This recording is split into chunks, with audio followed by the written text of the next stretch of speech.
perkenalkan, kami dari kelompok 3 akan membahas tentang retorika politik. Adapun beberapa anggota yang merupakan kelompok 3, yang pertama Nita Karisma, yang kedua Alfa Julia, yang ketiga Nadia Salsabila, yang keempat Muhammad Ulul Uzlam. Dalam retorika politik, kita akan membahas tentang pengertian retorika yang akan dibahas oleh Alfa. Yang kedua yaitu pengertian retorika politik yang akan dibahas oleh Nadia Salsabila. Yang ketiga, macam-macam retorika politik yang akan dibahas oleh Uzlam dan Nita. Dan yang keempat, contoh retorika politik yang akan dibahas oleh Alfa. Retorika adalah cara pemakaian bahasa sebagai seni yang didasarkan pada suatu pengetahuan atau metode yang teratur atau baik. Retorika biasanya digunakan pada berpidato, ceramah, khutbah, dan lainnya. Retorika ini juga sebuah teknik pembujuk rayuan secara persuasi untuk menghasilkan bujukan dengan melalui karakter pembicara, emosional, atau argumen.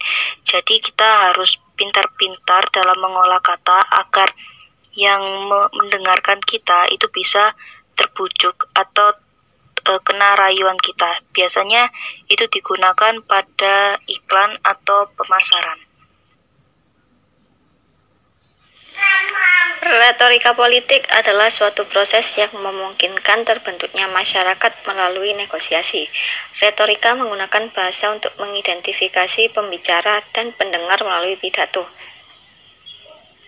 Pidato adalah suatu konsep yang sama pentingnya dalam menganalisis retorika sebagai identifikasi atau sebagai simbolisme.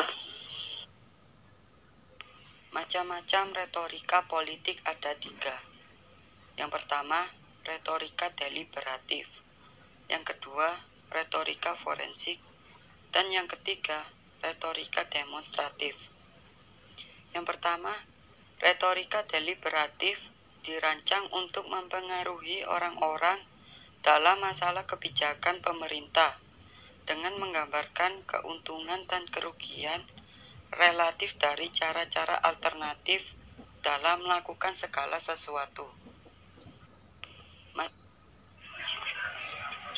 Yang kedua yaitu retorika forensik, berfokus pada apa yang terjadi pada masa lalu untuk menunjukkan bersalah atau tidak bersalah, pertanggungjawaban atau hukuman dan ganjaran.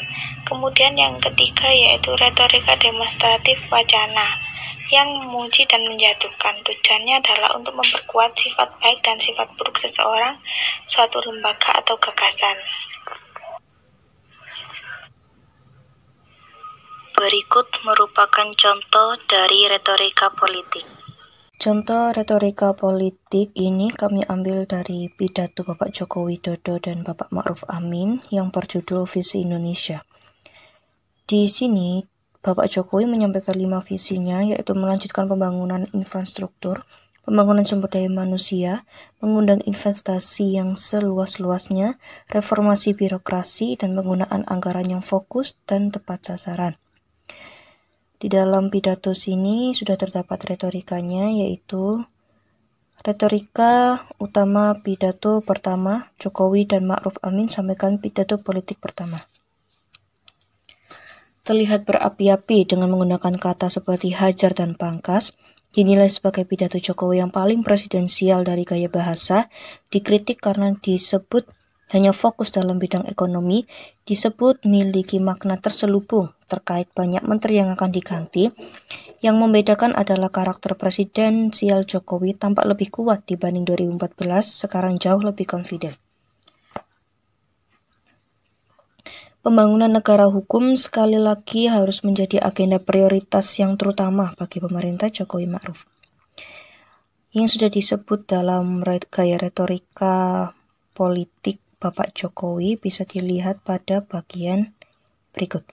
Dalam menjelaskan kelima visinya, Jokowi memperlihatkan dirinya sebagai presiden terpilih dengan menegaskan otoritasnya untuk menghajar, memangkas, dan membubarkan lembaga, kementerian, ataupun pejabat yang menurutnya tidak bekerja dengan baik.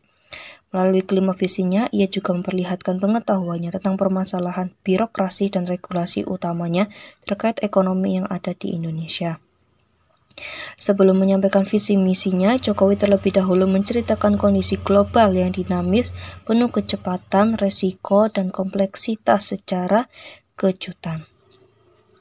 Dalam pidatonya, Jokowi tidak menggunakan kata saya ataupun pemerintah, namun lebih banyak menggunakan kata kita. Hal ini dapat dilihat sebagai usaha Jokowi untuk menumbuhkan rasa kebersamaan agar masyarakat merasa memiliki peran dan keterlibatan dalam visi pemerintah 5 tahun ke depan. Selain membahas visinya, Jokowi juga mengangkat isu-isu sosial yang selama ini banyak dirasakan oleh masyarakat. Ia menekankan buruknya rasa dendam, kebencian, dan mereka-mereka yang mengganggu dan mempermasalahkan Pancasila. Ketika pertama kali menjalankan diri sebagai presiden pada Pilpres 2014, Jokowi dikenal sebagai sosok yang soft-spoken dan menghindari konfrontasi. Namun, sepertinya karakter Jokowi ini sudah mulai berubah.